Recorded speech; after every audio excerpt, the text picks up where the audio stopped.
नमस्कार दोस्तों, महाकाल न्यूज में आप सभी का स्वागत है। दोस्तों, आज अंतरा सिंह प्रियंका ने मार कराने वाला इंटरव्यू दी है। जी हाँ दोस्तों, खेसारी लाल यादव के बारे में और काजल राघवानी के बारे में क्या बोली है, वीडियो को लास्ट तक देखिएगा।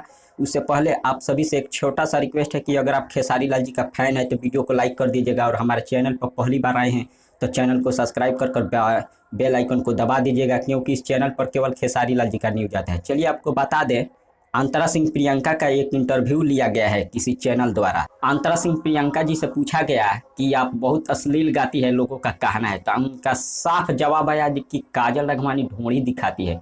क्या वो अश्लील नहीं है? हम तो माइक के सामने गाते हैं, तो हम अश्लील हो गए? और काजल राघवानी खुलेआम ढोंड़ी दिखाती है, लोगों से छुआती है, तो क्या वो अश्लील नहीं है? और खेसारी लाल यादव जी के बारे में पूछा गया तो उनका कहना था कि खेसारी लाल यादव जी बहुत अच्छे इंसान है, उन्हें हम दिल से मानते हैं। अब इसके बारे में आप सबका क्या राय है? अंतरा सिंह के प्रियंका के सोच के ऊपर आप सबका क्या राय है? कमेंट के जरिए हमें जरूर बताइए। तब तक मिलते हैं अगले वीडियो में। धन्यवाद।